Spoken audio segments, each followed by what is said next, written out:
देखो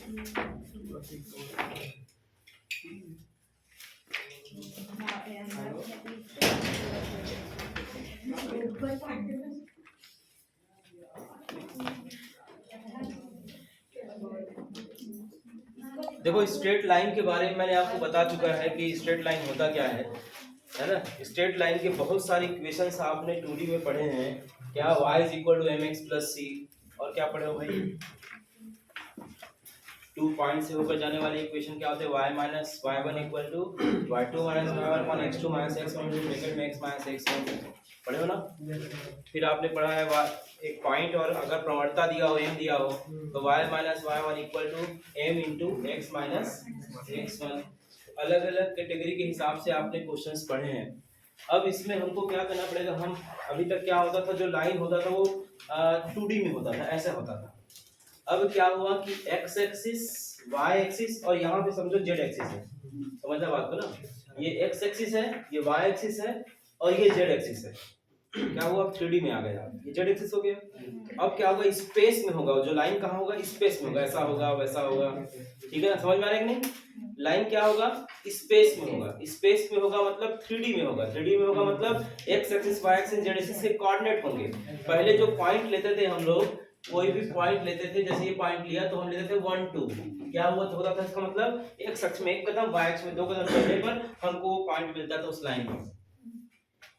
आप बात समझ में आई नहीं। जैसे हमने यहाँ पे ऐसा एक लाइन खींचा तो 0 0, फिर क्या हुआ 0 0, फिर क्या हुआ यहाँ पे मान लेते हैं तो क्या होगा 1 1, फिर यहाँ पे ये मान लेते हैं 1 2, क्लियर हो रहा है 1 3। क्या हुआ, पॉइंट हम ले रहे हैं, वो पॉइंट कैसे ले रहे हैं, 2D में ले रहे हैं, मतलब x और y की कोऑर्डिनेट ले रहे हैं, ठीक है। अब क्या होगा, जो भी पॉइंट्स हम लेंगे वो 3D में होगा, मतलब x अक्ष में कितना कदम, y अक्ष में कितना कदम और z अक्ष में कितना कदम, तब वो हम पॉइंट पे पहुंचेंगे, ठीक है। तो इसीलिए इसको बोलते हैं 3D। क्या मनीष भैया, सर हेडफोन कनेक्ट करना ही भूल गए हैं। इसमें नहीं लगेगा, बोलता है रिकॉर्डिंग में नहीं लगेगा, बोलेंगे नहीं बोलेंगे, इसमें ज्यादा अच्छा है हेडफोन पे। अच्छा हाँ, नहीं लगेगा तो लो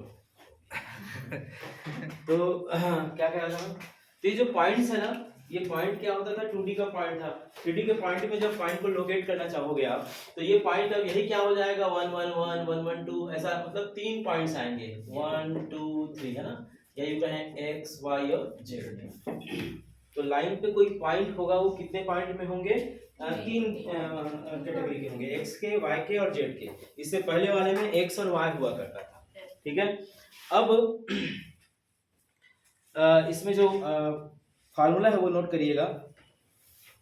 उस रेखा का समीकरण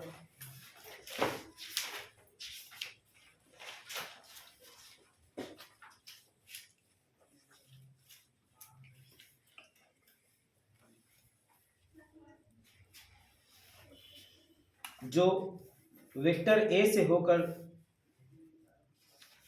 गुजरती है, वेक्टर a से होकर गुजरती है तथा वेक्टर b के समांतर है, b के समांतर है,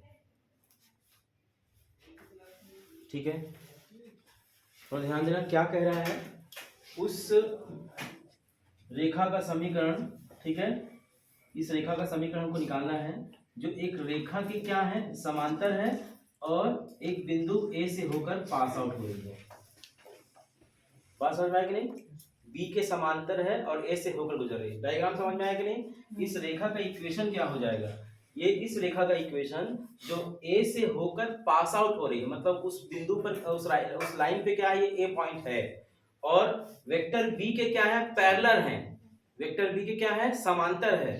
तब इस लाइन का जो इक्वेशन होगा वो होगा vector R is equal to A plus TB, vector R is equal to A plus TB, vector R is equal to A plus TB, या लेमडा भी कर सकते हो, लेमडा पढ़ते हैं तो वही लिख देते हैं।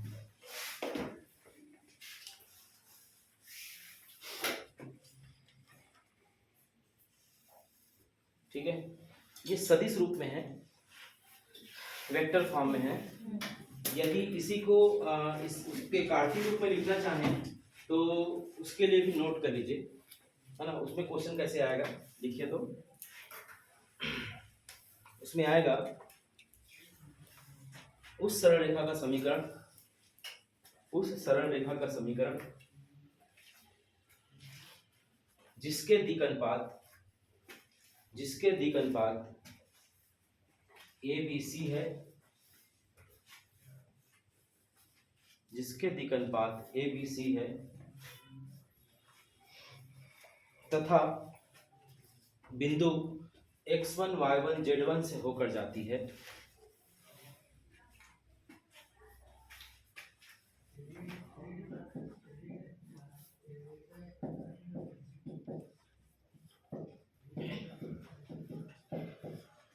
ये नोट कर लीजिए।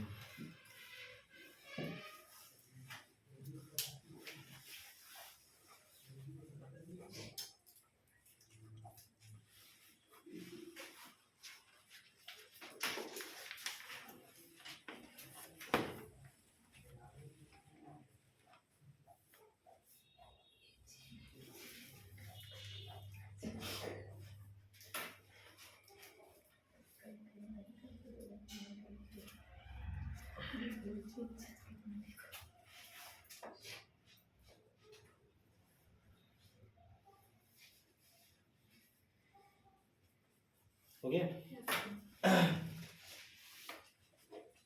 इसी में दूसरा पॉइंट नोट कर लीजिए, उस रेखा का समीकरण जिसके दिक् को ज्यादा एलएमएन है, जिसकी दिक् को ज्यादा एलएमएन है, दिक् को ज्यादा एलएमएन है,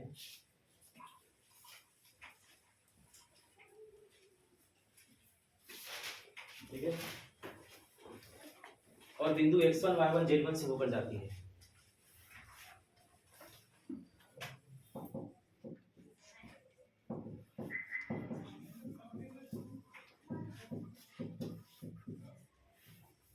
ये दिक् अनुपात और दिक् कोज्या के बारे में बताया था, कुछ याद आ रहा है ना? अच्छे से बताया था मैं। दिक् कोज्या क्या होता है? उस रेखा के द्वारा x अक्ष, y अक्ष और z अक्ष से बनाए गए कोण का कॉस, है ना। जैसे x अक्ष के साथ अल्फा कोण बना रहे हैं तो cos alpha, cos beta, cos gamma, ये एलएमएन है। और उसके अनुपातिक मान मतलब क्या होगा? जैसे एल अपॉन ए वाला जो बताया था मैं, L upon A M upon B N upon C is equal to 1 upon root over A square plus B square plus C square. अर्थात एल का मान क्या होता था? A upon root over A square plus B square plus C square, M का मान B upon root over A square plus B square plus C square. ये मैंने दिक् अनुपात और दिक् कोज्या के बारे में आपको बहुत अच्छे से स्पष्ट तरीके से मैं लगभग 10 मिनट में उस पर लेक्चर लिया था, तो उसमें कोई दिमाग वाली बात नहीं है। अब थोड़ा ध्यान से देखना, ये तो मान लो अब कोई रेखा समीकरण दे दिया है, ठीक है, कोई इक्वेशन ऑफ लाइन दे दिया है, तो लाइन पे अगर कोई पॉइंट हमको निकालना है, रेखा पर अगर कोई बिंदु निकालना है, समझना बात को ना, थोड़ा सा कहना चाह रहा हूं मैं। रेखा पर कोई भी बिंदु ना, अब आर्बिट्री तो एक पॉइंट दिख रहा है x1 y1 z1, कोई भी बिंदु हमको निकालना हो तो हम क्या करते हैं? रेखा पर बिंदु निकालने के लिए इसको एक कांस्टेंट टर्म के इक्वल कर देते हैं। तो समझना बात को ना, किसके इक्वल कर दिए? कांस्टेंट टर्म, कोई भी भाई बराबर है मतलब किसी के इक्वल तो होगा, कुछ तो होगा ना उसका, एक लैम्डा ले लिया मैंने। तो एक्चुअल में अब क्या हो जाएगा, थोड़ा ध्यान से देखना, x इक्वल टू क्या हो जाएगा? a lambda plus x1, y क्या हो जाएगा? b lambda plus y1, z क्या हो जाएगा? c lambda plus z1। मतलब कोई भी आर्बिट्री पॉइंट अगर आपको चाहिए होगा तो वो क्या होगा भाई? y1 and c lambda plus z1। ये जो होगा ना, किसी लाइन पर एक पॉइंट है, एक पॉइंट नहीं कह सकते, इसमें आप कई पॉइंट निकाल सकते हो। क्लियर हो रहा है कि नहीं हो रहा है? तो कोई भी इक्वेशन अगर दिया हो तो उस पे अगर कोई पॉइंट्स आपको निकालना है, उस रेखा पर कोई बिंदु निकालना है, तो उसके लिए क्या हो? लैम्डा की इक्वल करके ये आप कोऑर्डिनेट निकाल सकते हैं, ठीक है। रेखा पर स्थित कोई बिंदु निकाल सकते हैं, ये तरीका भी आपको सीखनी होगी।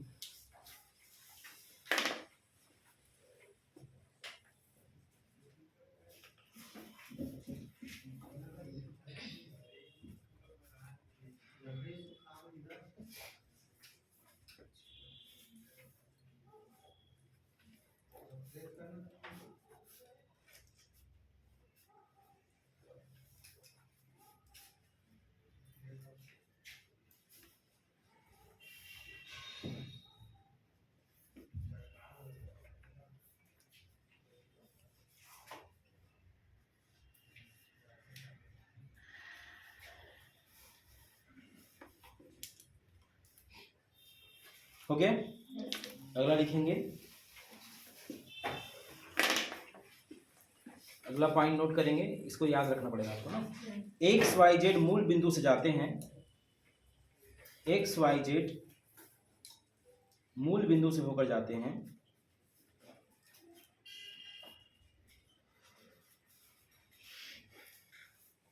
अतः इनकी दिक् को जाएं, अतः इनकी दिक् को जाएं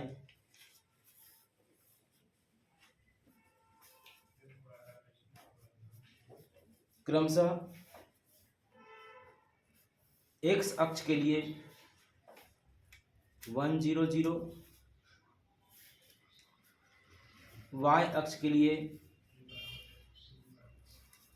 0 1 0 एंड जेड अक्ष के लिए 0 0 1 है, होता है।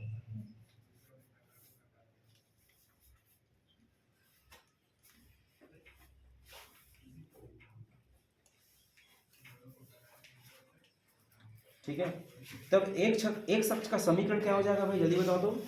एक अक्ष का इक्वेशन क्या हो जाएगा, x minus 0/1 equal to y minus 0/0 equal to z minus 0/0, यही तो होगा ना। 1 0 0 इसके हिसाब से 0 0 0 है ना, एक मूल बिंदु हो गया। और ये क्या होगा, x अक्ष का समीकरण हो गया। वैसे y अक्ष का समीकरण, z अक्ष का समीकरण भी नोट कर लीजिए आप लोग।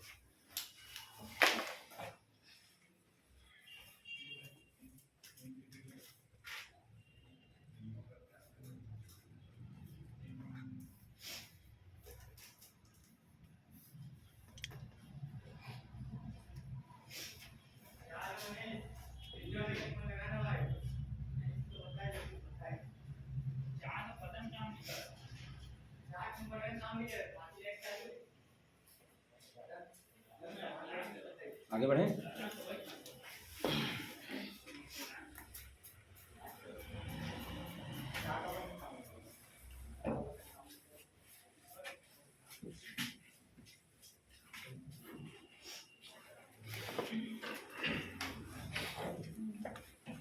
ये तो रहा एक पॉइंट और एक पॉइंट के पैरेलल, है ना।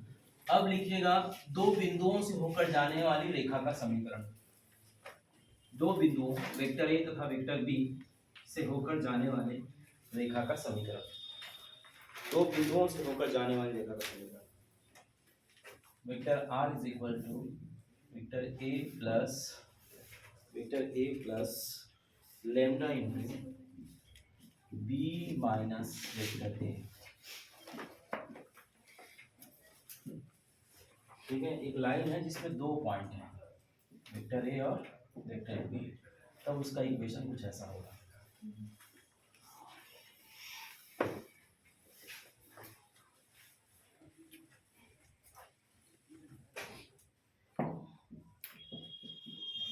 कार्तीय रूप में लिख लीजिए, दो बिंदु x1 y1 z1 x2 y2 z2 से होकर जाने वाले रेखा का समीकरण।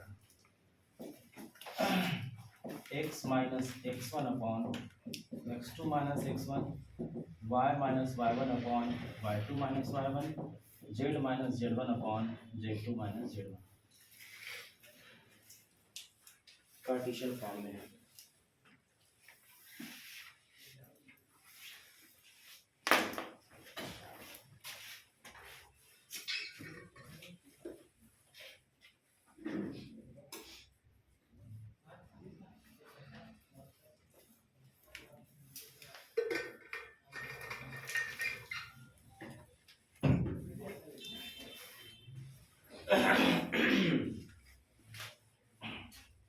हो गया।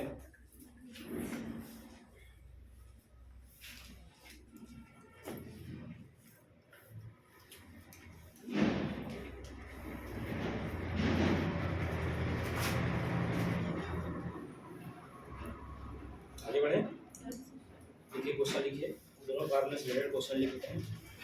बिंदु 5 2 ऋण 4 5 2 माइनस 4, क्वेश्चन नंबर 1, 5 2 माइनस 4 से जाने वाली 5 2 माइनस 4 से जाने वाली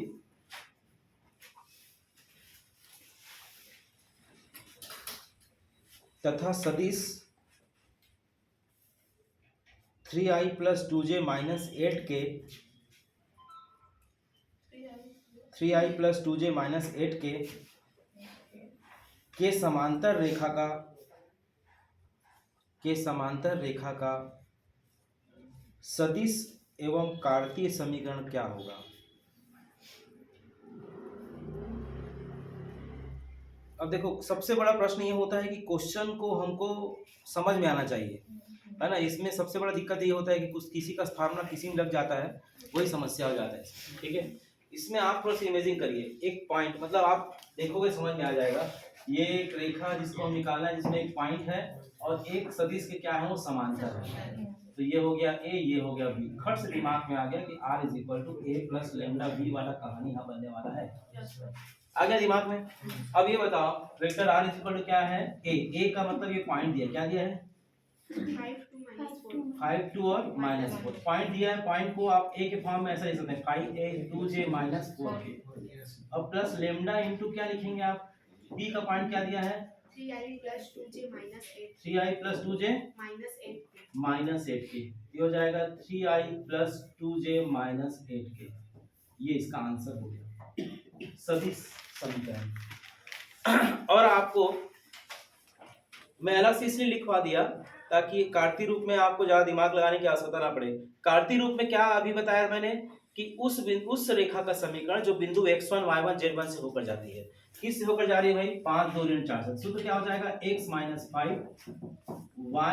- 2 और z + 4। अब बोलोगे सर दिक अनुपात कहाँ से निकालेंगे। दिक अनुपात वही होगा जो b के ij के कोफिशिएंट होंगे, वो क्या हो जाएंगे 3 2 और -8। ये इसका कार्टेशियन फॉर्म हो गया, कार्तीय रूप हो गया।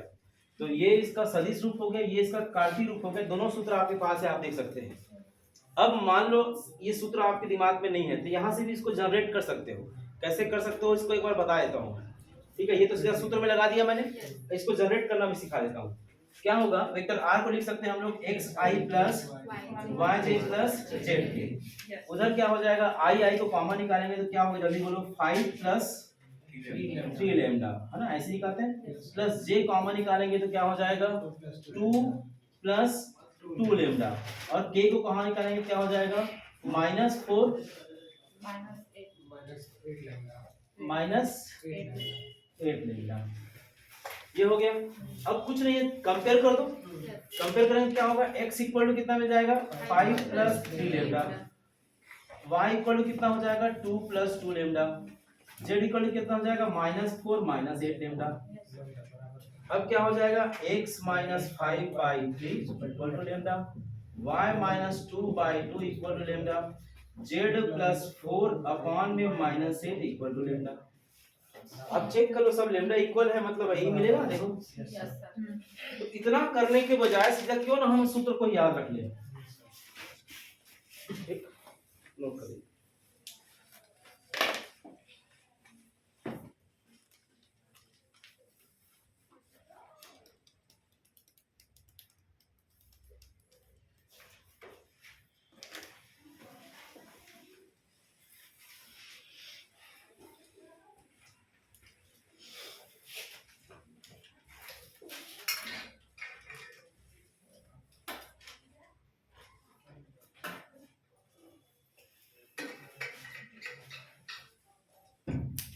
तो उधर लास्ट तक नहीं आ रहा है, मैं थोड़ा सा और कर।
अब एक क्वेश्चन ऐसा आया है 3 minus x by 5 y plus 4 upon 7 and 2z minus 6 upon 4। ये कार्टेशियन फॉर्म है, कार्टी रूप है। कहता है इसका सदिश रूप में रेखा का समीकरण क्या होगा। सदिश मतलब वेक्टर फॉर्म है। कैसे करेंगे वेक्टर फॉर्म में? वेक्टर फॉर्म मतलब समझ में आ रहा है ना। सबसे पहले तो इसको मैनेज करो आप। कैसे हो जाएगा? x minus 3 upon minus 5। सहमत हो? ये क्या हो जाएगा? y माइनस माइनस 4 लिख रहा हूँ। समझ में आ रहा है कि नहीं? इज इक्वल टू 2 कॉमन निकालेंगे तो क्या होगा? z माइनस 3 अपॉन में 2। ऊपर 2 कॉमन निकालेंगे, 2 दूनी 4 हो जाएगा। अब आपको लगभग क्लियर हो गया होगा कि क्या हो रहा है कहानी, है ना। बिंदु x1 y1 z1 से होकर जाने वाली या वेक्टर a से होकर जाने वाली और वेक्टर b के समांतर। समांतर वाला हमेशा कहाँ रहते हैं? नीचे। और जिससे होकर जाते हैं वो कहाँ रहते हैं? ऊपर। तो वेक्टर a क्या निकल गया? देखो ध्यान से, 3i प्लस ये माइनस हो जाएगा 4j प्लस 3k। समझ में आया कि नहीं? वेक्टर b क्या हो जाएगा? 5i प्लस 7j प्लस कितना हो जाएगा? 2k। तो फार्मूला क्या होता है? r is equal to a plus lambda b. इसका मतलब क्या होगा? 3i minus 4j plus 3k plus lambda into minus 5i plus 7j plus 2k। ये इसका वेक्टर फॉर्म हो गया। तो ये और ये दोनों है तो एक ही, लेकिन ये आपका कार्टेशियन फॉर्म में है और ये इसका वेक्टर फॉर्म है। तो वेक्टर फॉर्म पूछा है। अगर वेक्टर फॉर्म दिया है तो कार्टेशियन भी निकालना आना चाहिए, कार्टेशियन दिया है तो वेक्टर निकालना भी आपको आना चाहिए।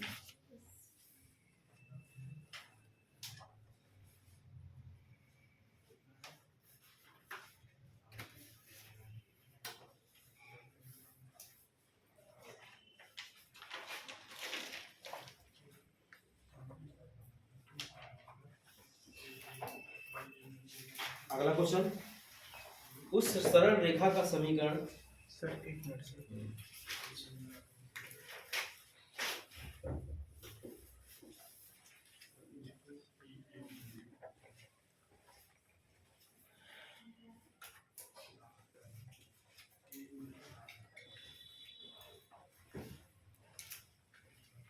उस सरल रेखा का समीकरण जो बिंदु अल्फा बीटा गामा से होकर जाती है,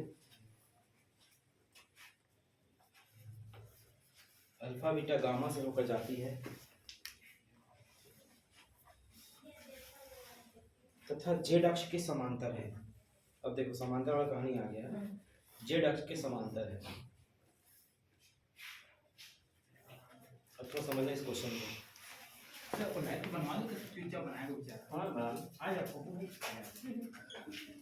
ये है अल्फा बीटा और गामा। ये है सपोज जेड अक्ष, ठीक है। इसमें पेलर है, जेड अक्ष के पेलर है।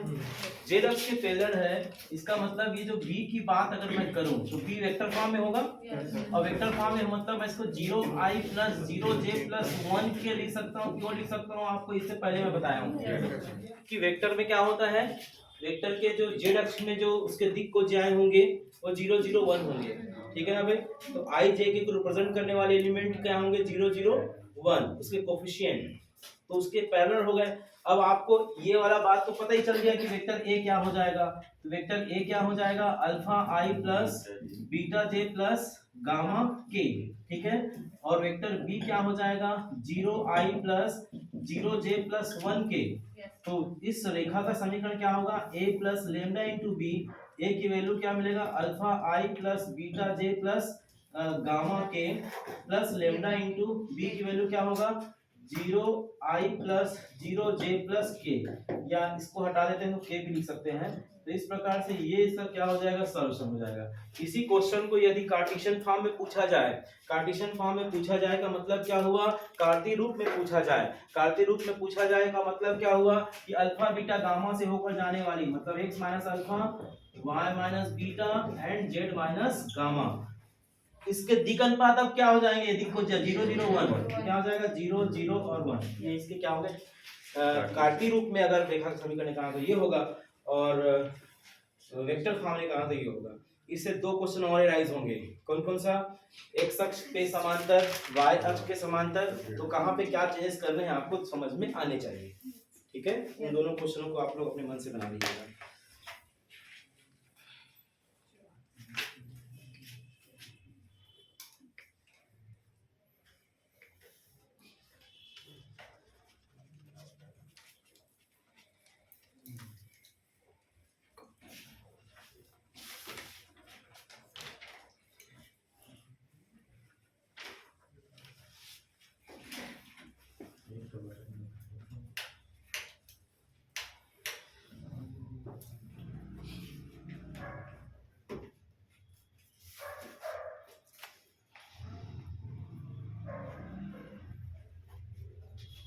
आगे बढ़ें। चलिए एक पॉइंट नोट करिए, हमेशा याद रखिएगा। देखिए, यदि दो रेखाएं समांतर हैं, यदि दो रेखाएं समांतर हैं, तब उनके दिक् अनुपात और दिक् कोज्याएं आपस में बराबर होती हैं। तब उनके दिक् अनुपात और दिक् कोज्याएं आपस में बराबर होती हैं। ठीक है, तब उनके दिक् अनुपात और दिक् कोज्याएं आपस में बराबर होती हैं। हेलो, हाँ जी नमस्कार जी।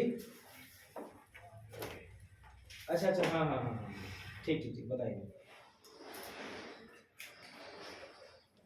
नहीं नहीं, उसको सेल करना नहीं कर रहा हूँ अभी। हाँ, उससे क्या लिया, मैं टॉपअप ले लिया। हाँ हाँ हाँ, जरूरत थी तो मैं बोला टॉपअप ले लेता हूँ। तो सब ऐसी मांग रहे थे तो मैंने कहा अच्छा ही लगा मुझे। और सब बढ़िया क्या? हाँ हाँ हाँ, कल से जी जी जी जी, वही है। मैं क्लास ले रही लगाऊंगे आराम से आपको। हो गया भाई?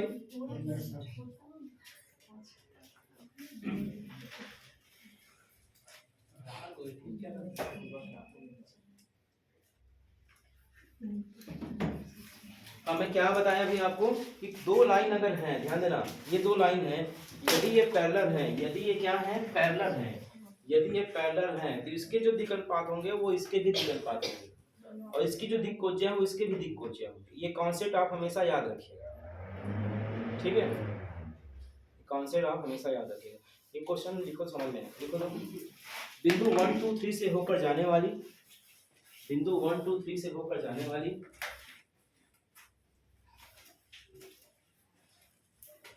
तथा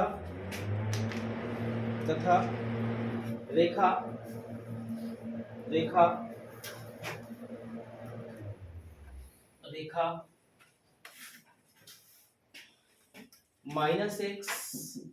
-2/1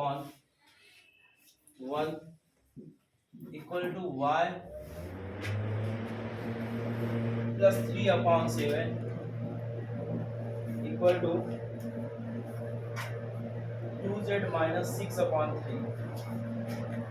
2z -6/3 के समांतर है।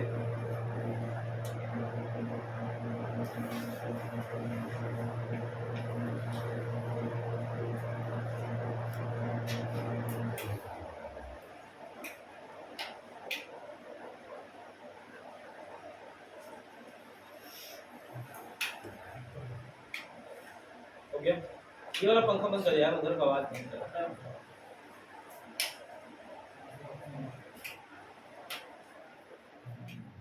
और इसको चालू कर दे। तो वहाँ हाँ ऐसे चालू करो सही। हाँ हो गया।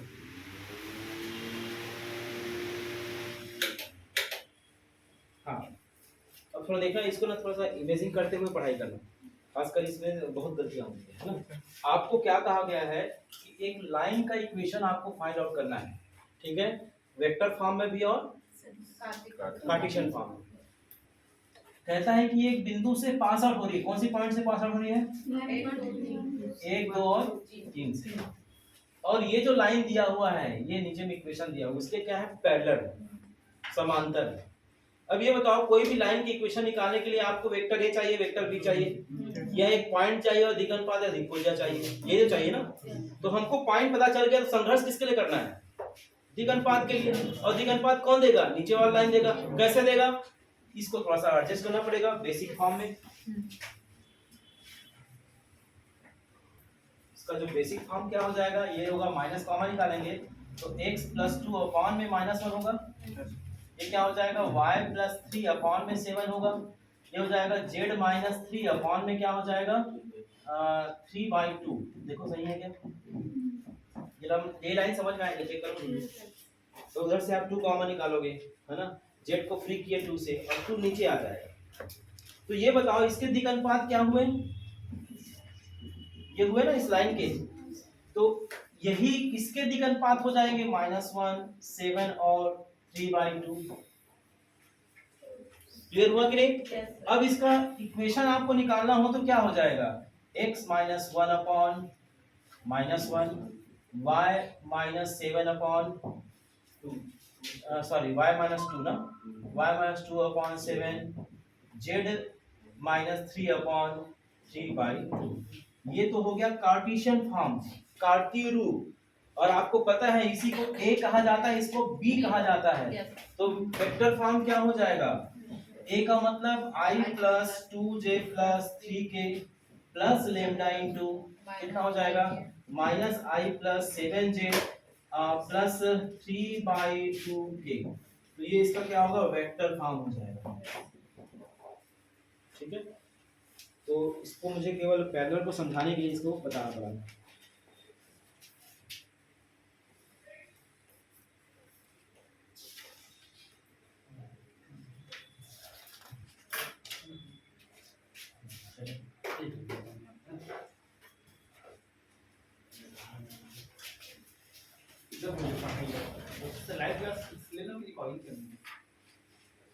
इतना को रिकॉर्डिंग रहने दो, बाकी लाइक कर दो, लेकिन बाकी लोग रुकेंगे नहीं यार, रहने दो।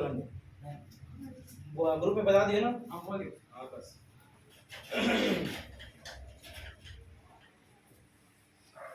हो गया, लिख लिए?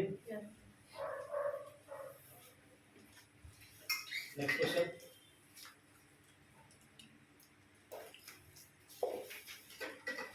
उस रेखा का समीकरण ज्ञात कीजिए जो बिंदु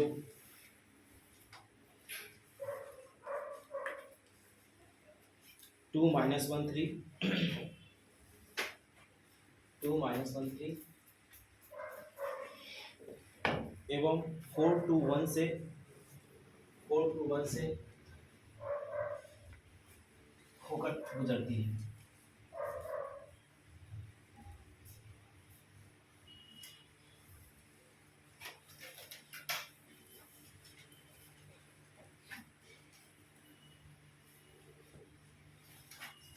देखिए ये कह रहा है, ये एक लाइन है, ठीक है।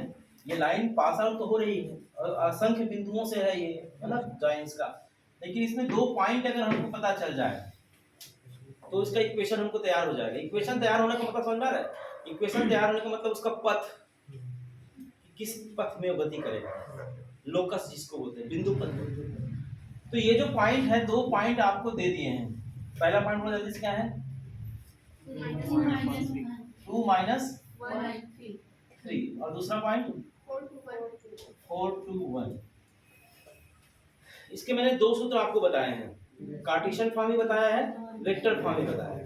बताया कि नहीं बताया? पहले कार्टेशियन फॉर्म में बात करें तो इसको हम बोलेंगे x1 y1 z1, इसको बोलेंगे x2 y2 z2। तो रूल कहता है y - y1 मतलब 2 अपॉन में 4 - 2। समझ में आया? चेक करो। फिर क्या होगा? सॉरी उल्टा हो जाएगा, ये हो जाएगा x - x1, y - y1 मतलब +1 हो जाएगा, और अपॉन में क्या होगा? 2 + 1 ना, y2 - y1। और ये क्या होगा? z - 3 अपॉन 1 - 3 मतलब ये ऐसा 1 - 3। तो क्या हो जाएगा? x - 2 अपॉन ये हो जाएगा 2 और y प्लस 1/3 और z माइनस 3/-2। अब चेक करो, यहीं से आप वेक्टर फॉर्म भी जनरेट कर सकते हो। ये देखो इस पॉइंट से पास आउट हो रही है, इसका दिक अनुपात क्या है, ये है।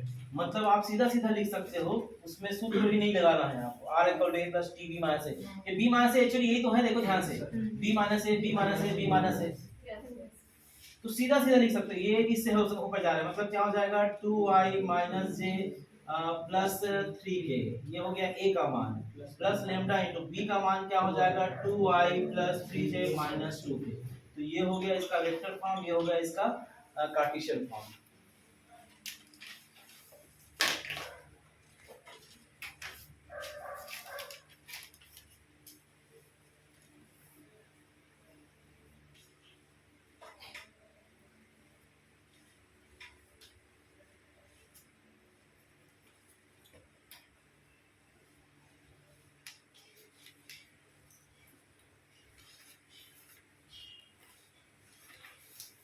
आगे बढ़े।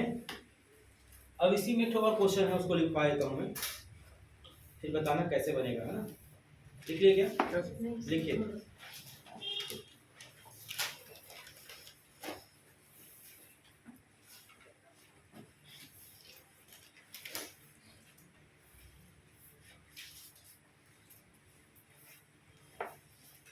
यदि बिंदु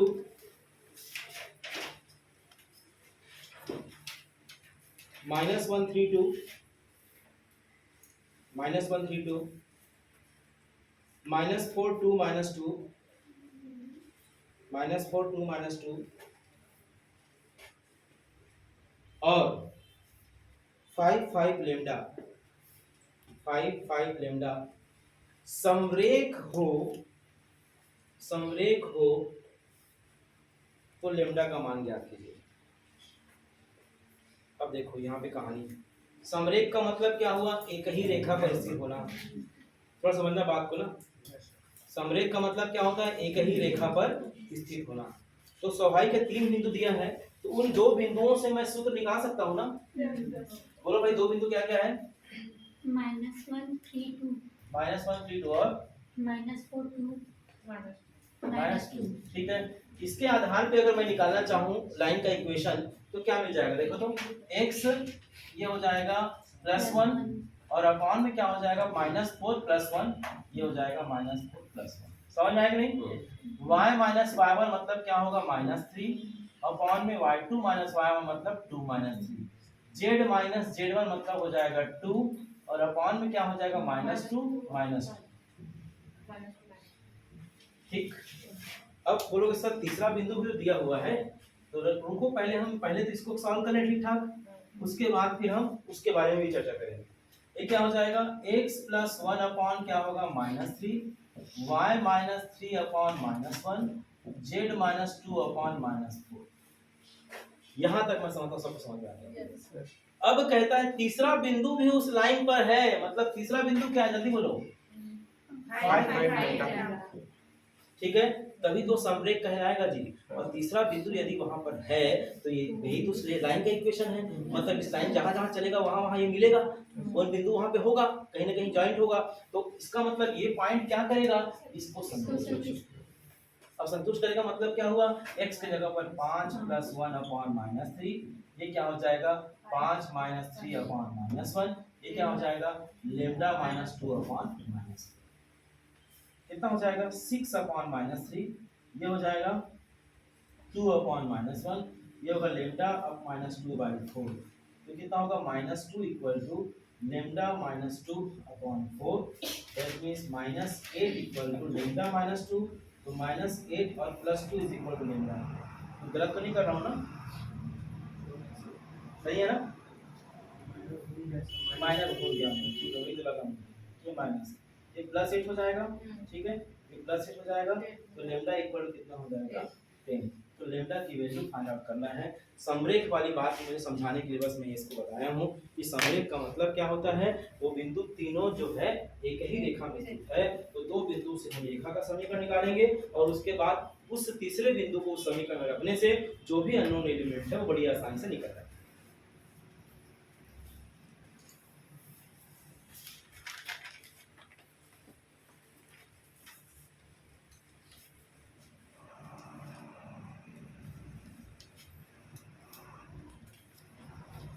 चलिए हो गया। Yes. नेक्स्ट लिखेंगे दो रेखाओं के बीच का कोण। क्वेश्चन पॉइंट नहीं अब पॉइंट का क्वेश्चन आप फार्मूला बताएंगे है ना। अभी जो दो ठो फार्मूला बताया उससे रिलेटेड क्वेश्चन मैंने बता दिए। अब मैं बात कर रहा हूँ रेखाओं के बीच का कोण। आप देखो कोण वाले में कुछ खास बात रहता नहीं, दो समतलों के बीच का कोण, उसमें भी दो रेखाओं के बीच का कोण आप पढ़े थे, ठीक है। सेम पैटर्न है ना। लिखिए माना दो रेखाएं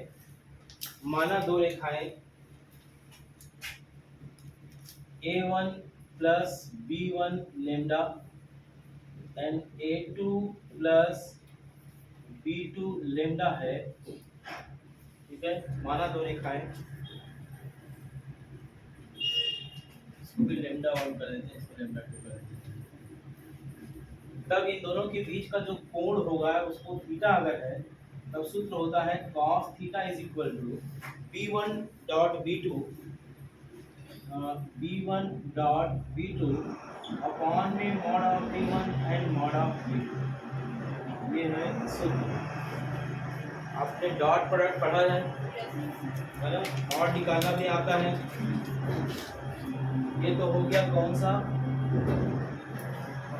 क्या फॉर्म हो गया, वेक्टर फॉर्म हो गया। कार्टेशियन फॉर्म में क्या हो जाएगा, कार्टेशियन फॉर्म में ऐसा होगा x minus x1 upon a1, y minus y1 upon b1, z minus z1 upon c1 and x minus x2 upon a2, y minus y2 upon b2, z minus z2 upon c2।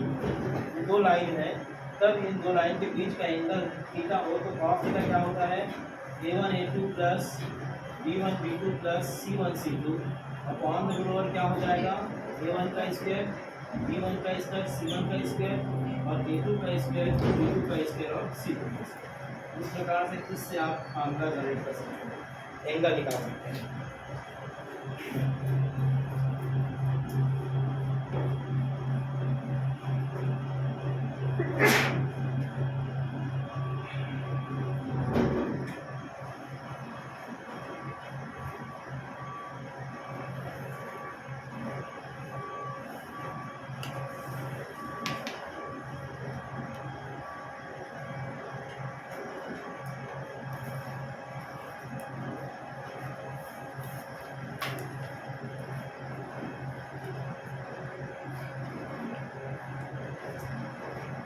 ठीक है हो गया।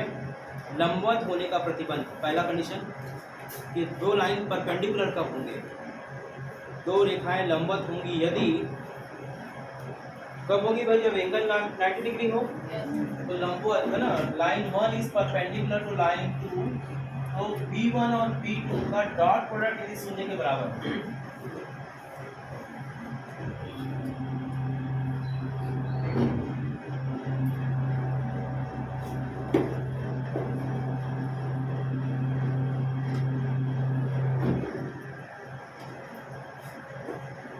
ये तो हो गया vector form में। और स्केलर फॉर्म में क्या हो जाएगा a1 a2 plus b1 b2 plus c1 c2 किसके बराबर हो, 0 के बराबर। मतलब लंबवत सिद्ध करना है दो रेखाओं को तो आपको दोनों में से कोई एक सिद्ध कर देना है। वेक्टर फॉर्म में ऊपर वाला, स्केलर फॉर्म में है तो कार्टेशियन फॉर्म में तो नीचे वाला।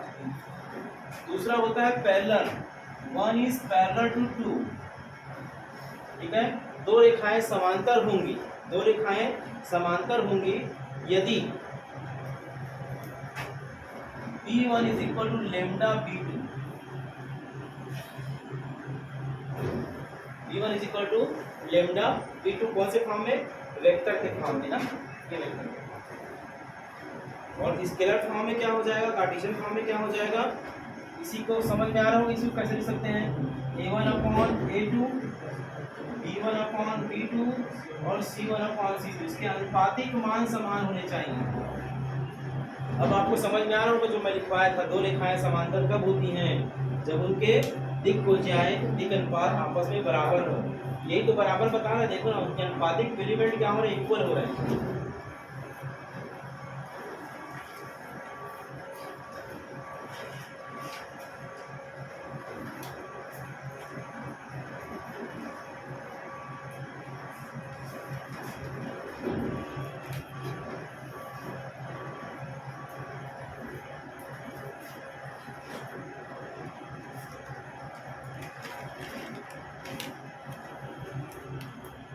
के का मान ज्ञात कीजिए। क्वेश्चन के का मान ज्ञात कीजिए। यदि रेखाएं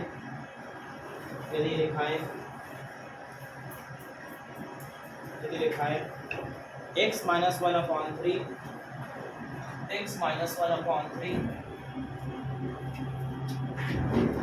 y minus 2 upon 20/3 y minus 2 upon -20/3 है और z माइनस 3 अपॉन 2k। ठीक है। दूसरा है x minus 1/2k y minus 5/3 and z minus 6/-4 परस्पर लंबवत है। ठीक है, परस्पर लंबवत है मतलब समझ में आ रहा है लंबवत का मतलब क्या हुआ। लंबवत का मतलब ये हुआ कि उनके दिग्गज पातों का मल्टीप्लिकेशन का योग 0 के बराबर है। ठीक है, इसके आधार पे इन दोनों का मल्टीप्लाई और इन दोनों का मल्टीप्लाई है ना, मतलब ये निकालना पड़ेगा आपको। ठीक है, ये 0 हो गया मतलब लंबवत है। तो according to question 1 is perpendicular to 2 that means a1 a2 plus b1 b2 plus c1 c2 किसके इक्वल होगा, 0 के इक्वल होगा। तो a1 ये हुआ तो कितना हो जाएगा 3 * 2k प्लस b1 क्या हो जाएगा -20/3 * 3 c1 क्या हो जाएगा 2k * -4 0। ये कैंसिल हो जाएंगे, ये होगा 6k -20 और माइनस कितना होगा 8k = 0। 8 6 मतलब -2k = 20 k = कितना होगा -10। इस प्रकार से ये लंबवत वाला कहानी। और इसी वेक्टर फॉर्म में दिया है तो बना लोगे क्या, b1 b2 निकालना है, सेकंड वाला टर्म है ना।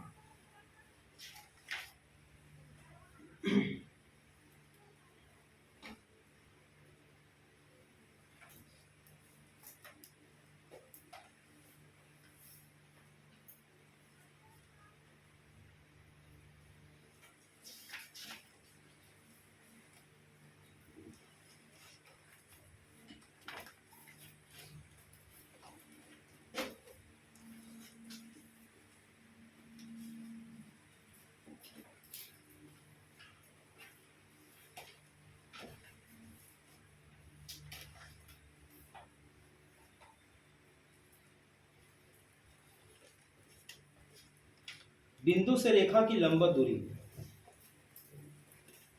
बिंदु से रेखा की लंबवत दूरी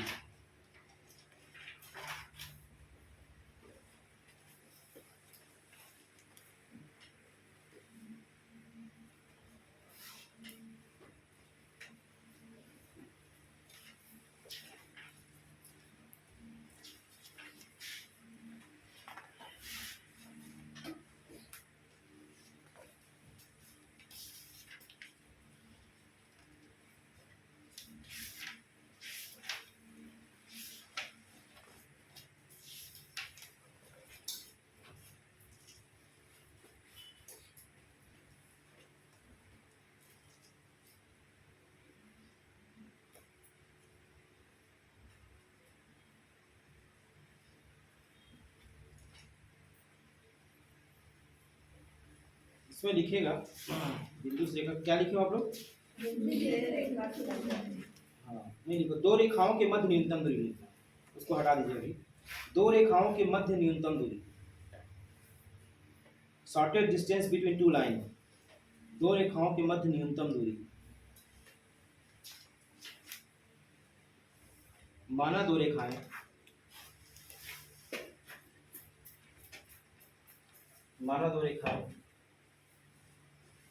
r is equal to a1 plus lambda b1 एवं r is equal to a2 plus lambda b2 है, तब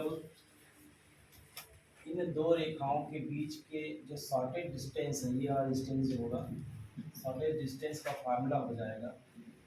ठीक है, ये क्या है, r is equal to a1 plus lambda b1 and r is equal to a2 plus lambda b2, ठीक है, ये ऐसा, ठीक। तब इन दोनों के बीच के जो न्यूनतम दूरी का जो फार्मूला है, शॉर्टेज डिस्टेंस का जो फार्मूला है, वो क्या है, a2 minus a1 dot b1 cross b2 upon mod of b1 cross b2, ये इसका शॉर्टेज डिस्टेंस है।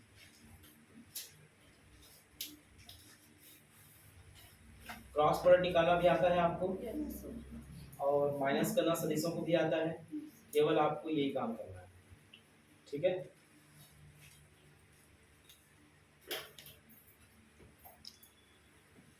कार्टेशियन फॉर्म में भी लिख लो।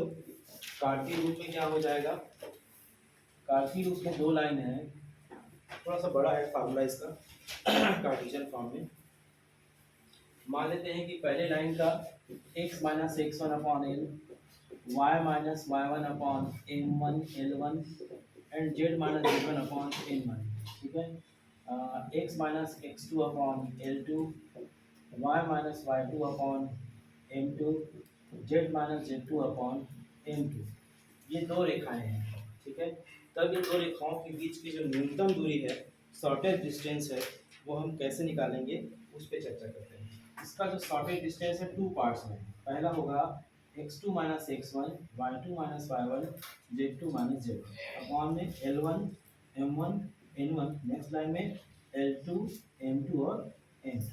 ये तो हो गया पहला सारणिक रूप, ठीक है। उसके बाद इसको डिवाइड फॉर्म में ना, यहाँ पे भाजित वाला फॉर्म, ठीक है। डिवाइड कैसे करेंगे, किससे करेंगे, डिवाइड करेंगे root over mn nl ln।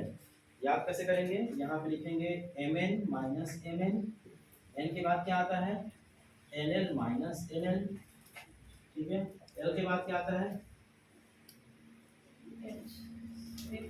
l m minus nl, तो समझना mn nl और l के बाद ln, ठीक है, यही होगा। अब इसमें क्या कर दो आप, 1:1 का रेशियो निकाल दो, 1:1 1:1 1:1, ठीक। और इसके स्क्वायरिंग करके 8 कर दीजिए, ये ऐसा फार्मूला हो गया। तो इसका जो आएगा और इसमें जो आएगा उसको डिवाइड कर देना, तो उसका न्यूनतम दूरी निकल जाएगा, शॉर्टेज डिस्टेंस निकल जाएगा।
जी, तो न्यूनतम दूरी जो है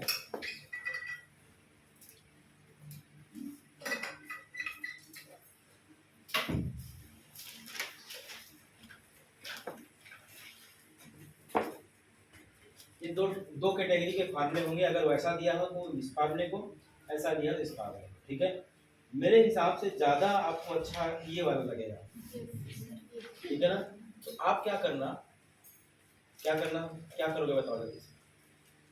मान लो क्वेश्चन ऐसा वाला दिया है, तो समझा बात को ना, ये ऐसा दिया है, तो आपको सिर्फ क्या करना है, ये वाला हिस्सा क्या होता था A1, ये हिस्सा क्या होता था B1, पता चल गया। ये होता था क्या A2, ये होता है क्या B2, और इसमें लगा लो, खट जाएगा आंसर, ठीक है। एक बार ही सारणी लगाना पड़ेगा, उसमें एलिमेंट कहीं पे चूक हुआ दिक्कत हो जाएगी, ठीक है। या जो आपको अच्छा लगे, है ना, जो आपको सुटेबल लगे, क्योंकि फार्मूला तो दोनों याद हो जाएंगे आप, कोई ज़्यादा कठिन वाला फार्मूला नहीं है। याद करने का तरीका देखो यहाँ से, x2 - x1 y2 - z2 - z2, उसके बाद नीचे वाले पहले वाले का पूरा lm दूसरे वाले का lm2 और अपॉन में रूट ओवर।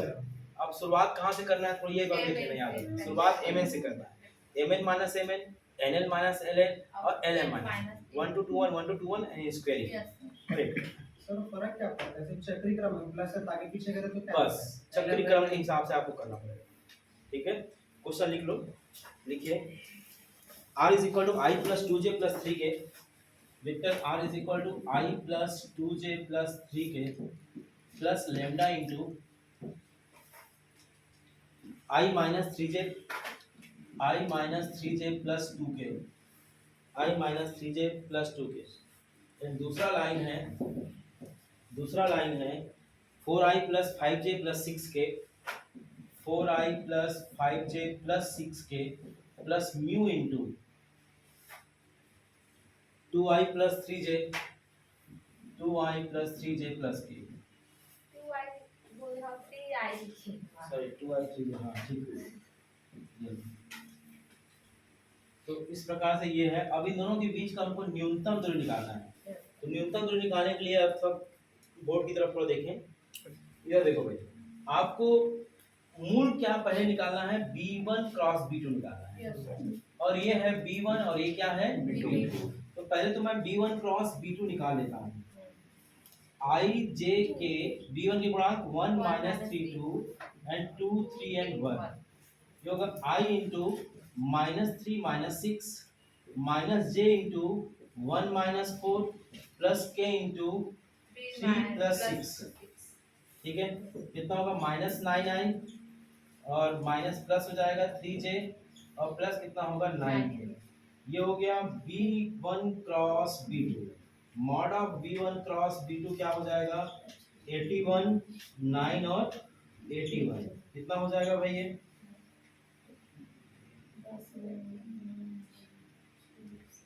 9 2 18 18 9 2 18 27 मतलब 261, ठीक लिखा क्या देखो तो,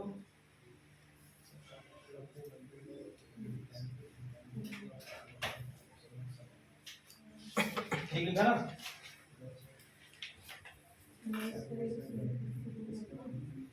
कुछ गड़बड़ हो गया हाँ। ये आपका 9 11 हो गया और 8 2 16 17, एक सेकंड। अब क्या चलेगा a2 माइनस a1 कहाँ है भाई, ये है a1 और ये क्या है a2। तो a2 माइनस a1 जो होगा, 4 में से i कम करो कितना हो जाएगा 3i, 5 में से 2 कम करो कितना हो जाएगा 3j, और 6 में से 3 कम करो कितना हो जाएगा, ठीक है। इस प्रकार से दो जो चीजें चाहिए हमने निकाल लिया है। अब SD में लगा देते हैं भाई, SD में लगाएंगे तो क्या हो जाएगा, SD में a2 माइनस a1 क्या निकाले हम लोग 3i plus 3j plus 3k, और डॉट क्रॉस प्रोडक्ट निकाले हम लोग -9i plus 3j plus 9k, ठीक है। अपॉन में क्या होगा रूट ओवर कितना हो जाएगा 171 सीधा। अब क्या होगा, अब डॉट प्रोडक्ट निकाल दो, 3 9 9 दिया कितना होगा 27, और ये कितना होगा 9, और ये कितना होगा 9 दिया 27, ठीक है। अपॉन में 171, ये दोनों कैंसिल हो जाएंगे, तो SD इसका शॉर्टेज डिस्टेंस आ जाएगा 9 अपॉन रूट ओवर 171, ये इसकी न्यूनतम दूरी है, शॉर्टेज डिस्टेंस है, ठीक है। केवल सूत्र लगाना है आंसर पाने में।